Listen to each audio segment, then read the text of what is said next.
अस्सलाम वालेकुम। आज हम लोग बायोलॉजी 9th क्लास में देख रहे हैं organ and organ system level. तो पहले हम लोगों ने एटॉमिक और सब एटॉमिक लेवल देखा, उसके बाद हम लोगों ने मॉलिक्यूलर लेवल देखा। मॉलिक्यूल से हमने देखा कि ऑर्गेनल, और फिर ऑर्गेनल से सेल बना, और सेल से फिर टिशू बना। हमने टिशू लेवल तक इसको स्टडी कर लिया है। अब आगे टिशू से ऑर्गन बनता है और फिर ऑर्गन से ऑर्गन सिस्टम लेवल बनता है। इसको पढ़ते हैं कि इसमें क्या बताया जा रहा है। In higher multi cellular organisms, higher यानी ऊंचे दर्जे के, मल्टी सेलुलर एक सेल से ज़ायद बने हुए ऑर्गेनिज्म जानदार, more than one type of tissue having related functions are organise together and make a unit. वो क्या करते हैं, एक ही तरह के टिश्यूज़ जिनका एक ही जैसा काम होता है वो मिलते हैं और एक यूनिट बनाते हैं, कॉल्ड ऑर्गन, जिसको हम एक ऑर्गन कहते हैं। सारी के सारे जो टिश्यूज़ हैं एक जैसा काम करने वाले, वो आपस में मिलते हैं तो क्या बना देते हैं, एक ऑर्गन बना देते हैं। Different tissues of an organ perform their specific functions and these functions collectively becomes the function of that organ। ये सारे टिश्यूज़ आपस में मिलकर एक ख़ास काम को अंजाम देते हैं। इस ही ख़ास काम को हम इस ऑर्गन का फ़ेल या इस ऑर्गन का काम कहते हैं। ठीक है, सारे टिश्यूज़ आपस में मिल गए और उन्होंने एक ख़ास काम किया, हम कहेंगे जी ये उस ऑर्गन का काम है, ये उस उज़्व का काम है। फॉर एग्ज़ाम्पल, मिसाल के तौर पर स्टमक यानी कि मैदा इज़ एन ऑर्गन, वो एक ऑर्गन है specialised for the digestion of proteins and for storing food. ये क्या है, ये डाइजेशन में भी अपना किरदार अदा करता है, यानी खुराक को हज़म करने में भी, और ख़ुराक को स्टोर करने में भी अहम किरदार अदा करता है मैदा।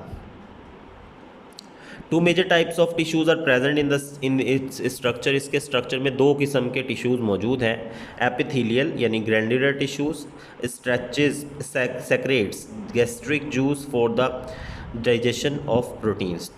तो एपिथेलियल टिश्यूज़ क्या होते हैं, ये एक किस्म का गैस्ट्रिक जूस है जिसको खारिज करते हैं, जिससे प्रोटीन हज़म होता है। ठीक है, अब मैदे की दीवार है ना, तो मिसाल के तौर पर उसमें दो टिश्यूज़ हैं, एक ये वाला, एक ये वाला, फिर एक ये वाला, फिर एक ये वाला, फिर एक ये वाला, फिर एक ये वाला। इस तरह करके सारे टिश्यूज़ ने मिलकर एक मैदे को बनाया है, जिसमें दो किस्म के उसने बनाए हैं। क्या है, टिश्यूज़। पहला है एपिथेलियल जो कि गैस्ट्रिक जूस को खारिज करता है। मस्कुलर टिश्यू दूसरा है। Muscular tissue performs contractions of stomach, वो स्टमक को क्या करता है, कॉन्ट्रैक्ट करता है, वॉल्स उसकी दीवारों को, फॉर ग्राइंडिंग ऑफ फूड, ताकि खुराक को पीसा जाए, एंड मूविंग फूड, और खुराक को मूव करवाया जाए, to posterior loop, posterior end यानी कि छोटी आंत की तरफ उसको जो है वो हरकत दी जाए। तो अब मैदे के अंदर दो अगर टिश्यूज़ हैं, मिसाल के तौर पर एक ये सारे टिश्यूज़ हैं और एक ये सारे टिश्यूज़ हैं, इनका काम है गैस्ट्रिक जूस खारिज करना, और इसका काम है कॉन्ट्रैक्ट होना, यानी कि बार बार खुलना, बार बार बंद होना। इसके अंदर जब खुराक चली जाएगी तो वो क्या हो जाएगी, बिल्कुल पिस जाएगी। ठीक है, तो which collectively become the function of stomach. So two tissues perform their specific function.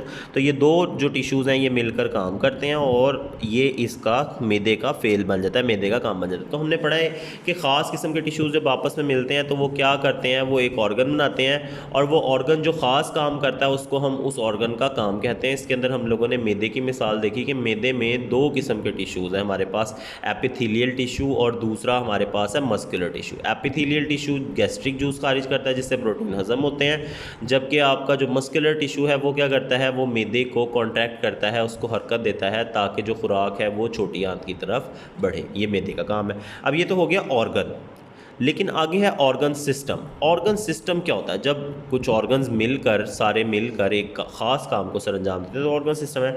The next level of organisation in multi cellular organisms is the organ system level. वो ऑर्गन सिस्टम लेवल है। Different organs performing related functions are organise together in the form of an organ system. मुख्तलिफ organ जो कि एक ख़ास काम से जुड़े होते हैं वो आपस में मिलते हैं और एक ऑर्गन सिस्टम बना देते हैं। इन एन ऑर्गन सिस्टम, एक ऑर्गन सिस्टम में each organ carries out its specific function, वो अपना ख़ास काम करता है, and the function of all organs appear as the function of the organ system. और सारे जो ऑर्गन्स हैं वो अपना अपना अपना अपना काम जब करते हैं तो वो सारा का सारा काम मिलकर ऑर्गन सिस्टम का काम बन जाता है। ठीक है, फॉर एग्जाम्पल मिसाल के तौर पर digestive system is an organ system. Digestive system खुराक को हज़म करने का जो सिस्टम है वो ऑर्गन सिस्टम है। दैट कैरीज, जो कि कैरी करता है out the process of digestion, हज़म करने के अमल को, जिसमें हज़म करने का अमल होता है। तो ये इसमें जितने भी ऑर्गन्स आएंगे हज़म करने के अमल में, वो सारे क्या होंगे, हमारे डाइजेस्टिव सिस्टम यानी ऑर्गन सिस्टम है। डाइजेस्टिव सिस्टम एक ऑर्गन सिस्टम है। देखें जी, major organs in this framework are oral cavity. सबसे पहले इसमें मुंह आता है हमारा, स्टमक मैदा, स्मॉल इंटेस्टाइन छोटी आंत, लार्ज इंटेस्टाइन बड़ी आंत, लीवर जिगर एंड पेंक्रियाज और पेंक्रियाज। तो ये 5-6 हिस्से ये सारे मिलकर क्या करते हैं, खुराक को हज़म करते हैं, खुराक को हज़म करने का अमल करते हैं।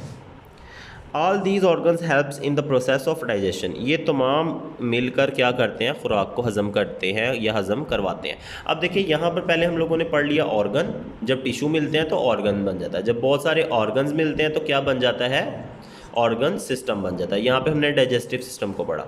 ठीक है, तो ये आज का लेक्चर यहाँ तक काफ़ी है, आगे इंशाल्लाह कल देखेंगे। यहाँ पर आप लोग ये देख सकते हैं कि यहाँ पर जो है वो टिश्यू है, टिश्यू से ऑर्गन और ऑर्गन सिस्टम लेवल बना हुआ ये दिखाया गया आपको। ठीक है, तो बाकी इंशाल्लाह नेक्स्ट लेक्चर में हम लोग देखेंगे।